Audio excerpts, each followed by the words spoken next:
moi, c'est ce que j'aime répondre à mes coachés, en tout cas, c'est que on sait assez rapidement qu'on a changé de fréquence, vibration. C'est-à-dire que quand on a une vibration qui est beaucoup plus alignée, qui est beaucoup plus haute que la norme, on va tout de suite se rendre compte que, par exemple, on attire plus de jalousie.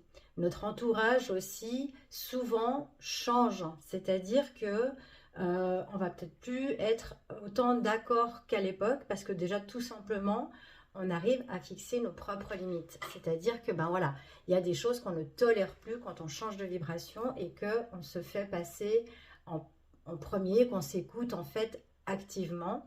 Et puis que on sait exactement ce qu'on veut, mais on sait aussi exactement ce qu'on veut plus et qu'on ne tolère plus. Il y a des choses, des comportements qu'on ne tolère plus. On peut aussi savoir qu'on a changé de fréquence quand, par exemple, des inconnus viennent se confier à nous naturellement, comme voilà, on inspire confiance, on émane quelque chose, il y a quelque chose qui émane de nous, qui inspire confiance.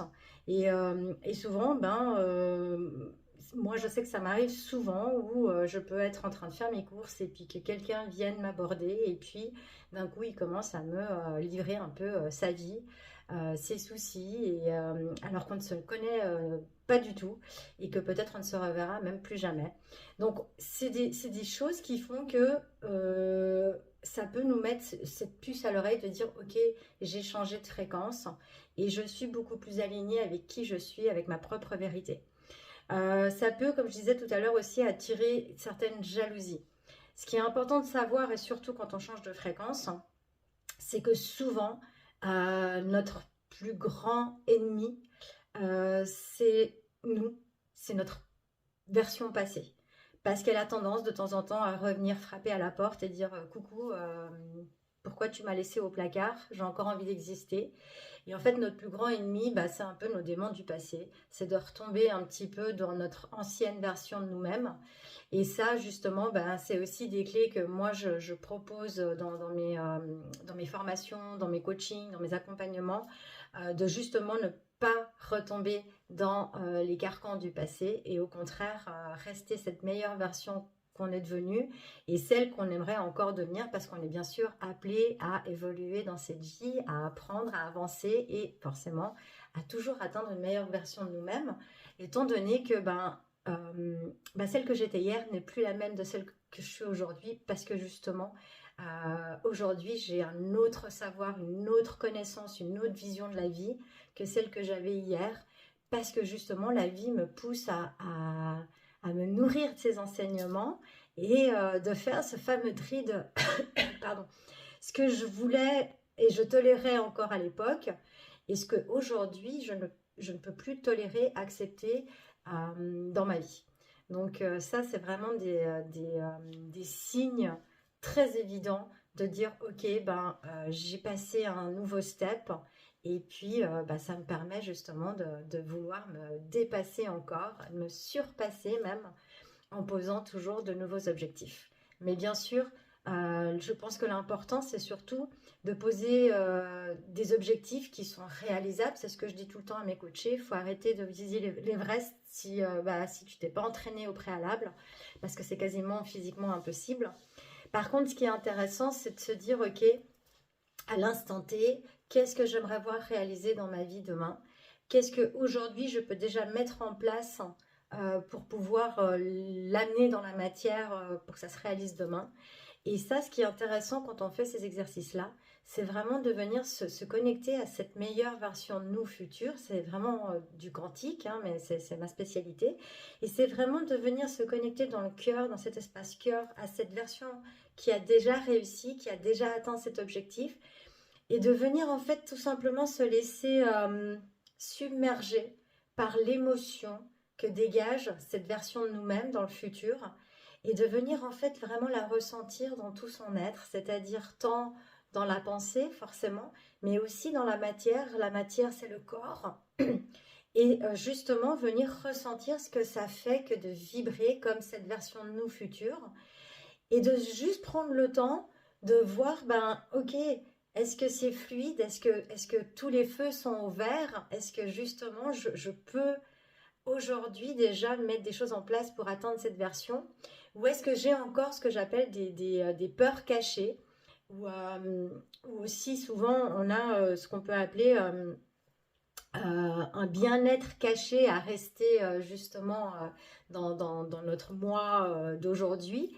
Et c'est là où ça va être intéressant parce que ça va venir mettre en avant les freins qui sont présents aujourd'hui pour pouvoir venir les travailler, pour pouvoir justement les sortir de l'ombre, de les mettre en avant, d'en prendre conscience et puis de justement les travailler avant de pouvoir entamer les premiers steps d'objectifs. Donc c'est ça qui est assez intéressant, c'est de se dire, ok, où est-ce que j'en suis? Quels sont les freins à l'instant T? Quel est mon objectif? Et puis bah, à ce niveau-là, je vais commencer à pouvoir mettre en place des steps, c'est-à-dire d'abord je vais m'occuper de mes parts d'ombre, de mes peurs, de ce qui me freine. Et une fois que ça s'est libéré et que je sens que de nouveau, une fois que je me reconnecte à cet objectif, waouh, tout s'ouvre et puis vraiment là, je vibre la joie, mais à 100% et dans tout mon être, tant dans mon corps que dans mes pensées, que tout est clair, que le tapis rouge est déroulé pour que je puisse accéder à cet objectif. Et bien là, je vais commencer à pouvoir déposer des steps pour pouvoir justement atteindre cet objectif. Et ce qui est intéressant aussi, c'est de tous les jours, venir vibrer cette sensation de c'est déjà là, j'ai déjà réalisé cet objectif, je l'ai déjà matérialisé.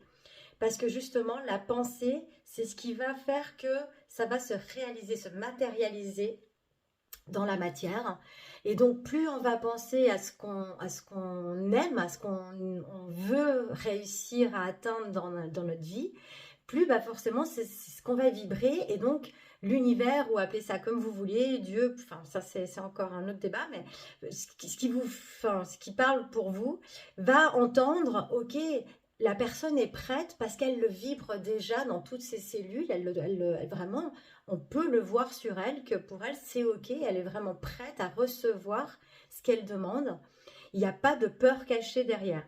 Alors que si justement bah, je demande à gagner à l'euro-million, mais que au fond j'ai peur de gagner à l'euro-million parce que je me dis bah, dans ma famille jamais personne n'a gagné à l'euro-million, je vois pas pourquoi je serais la première, bah, ça c'est des pensées parasites et elles vont prendre le dessus, ce qui fait que vous n'allez jamais gagner à l'euro-million parce qu'il y a ces pensées parasites négatives qui prennent beaucoup plus de place que le fait de la probabilité que vous, bah, vous puissiez gagner à l'euro-million.